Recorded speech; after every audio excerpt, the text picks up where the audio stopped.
My younger son, who's 11, needed to have 7 baby teeth removed. We chose to call Dr. Bobst's office to see if it was something that they do, because I didn't know. He said, "Oh yes, my kids, I've had to do this with several of my children." So it made me feel good to know that he'd already been through this with his own kids, and so I felt like my son was in wonderful hands.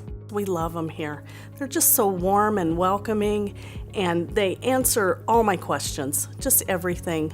We have teenagers that have other teenagers, and we all know that most people need their wisdom teeth out, and so we always recommend Dr. Bobst's office to everybody that we have the opportunity to.